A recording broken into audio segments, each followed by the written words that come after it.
Hello বন্ধুরা, পায়েল বসে তোমাদের সবাইকে স্বাগত। তো দেখো, আজকে এখানে আমি হাঁসের মাংস নিয়ে চলে এসেছি। তো এটাই আজকে রান্না করব, তোমাদের সঙ্গে শেয়ার করব। তো দেখো, এখানে আদা, পেঁয়াজ আর রসুন নিয়ে নিলাম, আর এখানে কিছু পেঁয়াজ কুচি করে রেখেছি, আর এখানে দেখো আলুটা ভাজতে বসিয়ে দিয়েছি।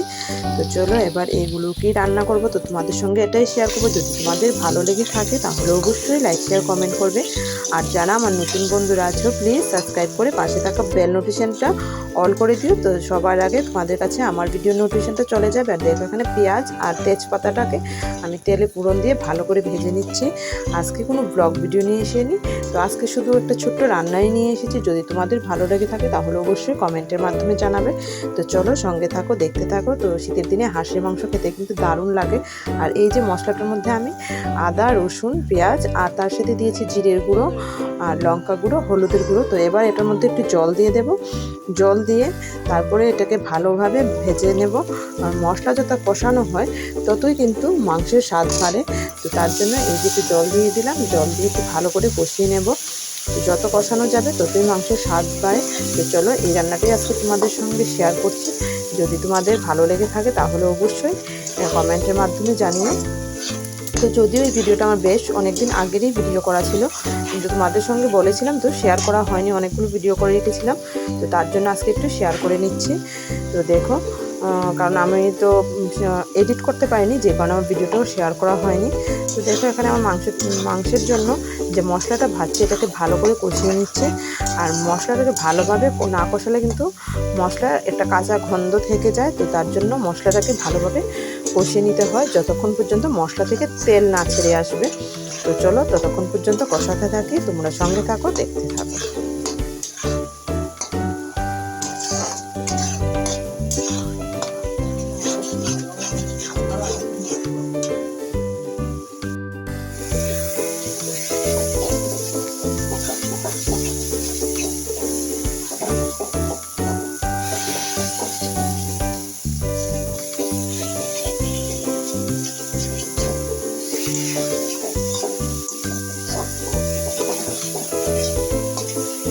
তো দেখো বন্ধুরা, আমার কিন্তু মশলাটা অনেকটাই কষানো হয়ে এসেছে। তো দেখো, এবার মশলা থেকে তেলও ছেড়ে দিয়েছে। তো চলো এর মধ্যে এবার আমি মাংসগুলোকে দিয়ে দেব। তো চলো এই যে দিয়ে দিলাম মাংসগুলোকে। এবার ভালোভাবে মাংসর সাথে মশলাগুলোকে মিশিয়ে নেব, কারণ মশলাগুলোকে ভালো করে না মিশালে মাংসের ভেতরে মশলা ঢুকবে না। তো তার জন্য মশলাটাকে ভালো করে মাংসের সাথে মিশিয়ে নিচ্ছি।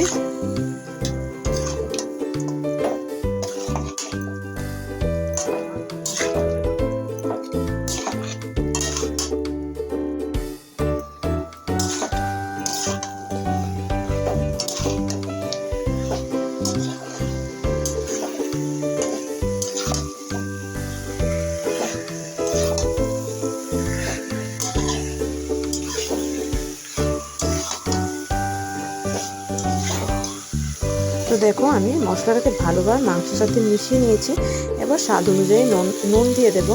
তো নুনটা দিচ্ছি, কারণ মাংসটা সিদ্ধ হবে, তো তার জন্য আগেই নুনটা দিয়ে দিলাম। আর দিয়ে দেবো কিছু চেরা কাঁচা লঙ্কা। তো দেখো রান্নাটা কীভাবে করছি, যদি তোমাদের ভালো লেগে থাকে তাহলে অবশ্যই কমেন্টের মাধ্যমে জানিয়ে। তো দেখো, কাঁচা লঙ্কাগুলো দিয়ে দিয়েছি। এবার এটাকে ভালো করে নাড়াচাড়া করে, কারণ নুন দিয়েছি তো তার জন্য একটু নাড়াচাড়া করতে হবে। আর আমি কিন্তু হাঁসের মাংসতে তেলটা একটু কমই দিয়েছি, তোমরা দেখেছো, কারণ হাঁসের মাংস থেকে কিন্তু প্রচুর তেল বের হয়, যে কারণে আমি তেলটা একটু কম দিয়েছি। আর দেখো, এবার আমি এটাকে ভালো করে ঢাকা দিয়ে দেবো, কারণ ঢাকা না দিলে হাঁসের মাংস সহজে সিদ্ধ হয় না। তো চলো পরে আবার আসছি, প্রায় আধ ঘন্টা পরে আমি আবার এসেছি। তো এর মধ্যে আমি 2-3 বার নাড়াচাড়া করে দিয়েছিলাম, নয়তো পুরা লেগে যাবে। তো তার জন্য তো দেখো, আমি এবার মাংসটাকে ভালো করে তোমাদের সঙ্গে শেয়ার করে নিচ্ছি, কীভাবে কষাচ্ছি সেটাও তোমাদের সঙ্গে দেখাচ্ছি। তো দেখো মাংস থেকে কতটা তেল ছেড়েছে। তো চলো এবার মাংসটাকে খুব ভালো করে কষিয়ে নিচ্ছি, কারণ মাংস যত কষানো যায় ততই কিন্তু খেতে ভালো লাগে।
দেখো আমার মাংসটা কিন্তু খুব ভালোভাবে কষানো হয়ে গেছে আর প্রচুর তেল ছেড়েছে মাংস থেকে। এবার আলুগুলো যে ভেজে রেখেছিলাম সেই আলুগুলো দিয়ে দেবো।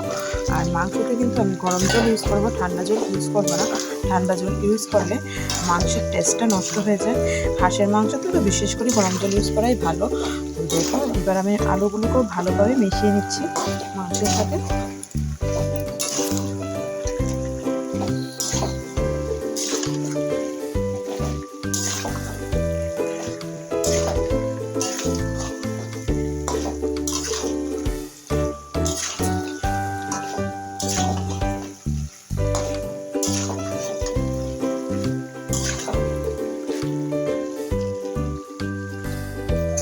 তো দেখো মাংসটাকে যত কষাচ্ছি মাংস থেকে ততই তেল বেরোচ্ছে আর কালারটাও কিন্তু দারুণ হচ্ছে। মাংস যত কষানো যায় তত কিন্তু সুন্দর হয়, দেখতেও সুন্দর হয় আর খেতেও খুব সুন্দর হয়। তো দেখো এইভাবে আমি কষিয়ে নিচ্ছি মাংসটাকে। তো চলো এবার গরম জলটা যে বসিয়েছি ওটা তোমাদেরকে সঙ্গে একটু দেখিয়ে দিই। তো এই যে দেখো ওই পাশের চুলাতেই আমি একটু গরম জল বসিয়েছি। দেখো জলটা কিন্তু প্রায় গরম হয়ে এসেছে। তো একদম জলটা ফুটে যাক তারপরে আমি জলটা দেবো। তো চলো এবার আমি জলটা দিয়ে দেবো, কারণ মাংসটা কষানো হয়ে গেছে। তো এবার জলটা দিয়ে ভালো করে একটু ঢাকা চাপা দিতে হবে। তো চলো এবার জলটা দিয়ে দিই।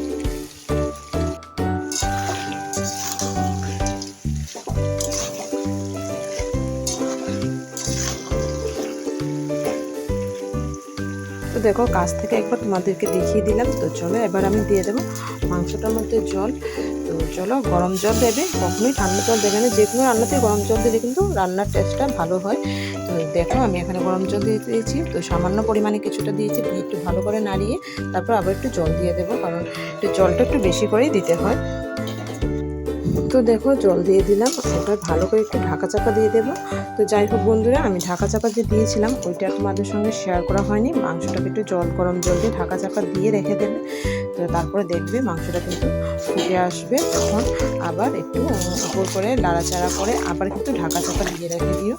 তাহলে দেখবে মাংসটা কিন্তু খুব সুন্দর সিদ্ধ হয়। কারণ হাঁসের মাংস সিদ্ধ হতেই সবচেয়ে বেশি প্রবলেম, কারণ হাঁসের মাংস সিদ্ধ হতে অনেকটা সময় লাগে। তো চলো সঙ্গে থাকো দেখতে।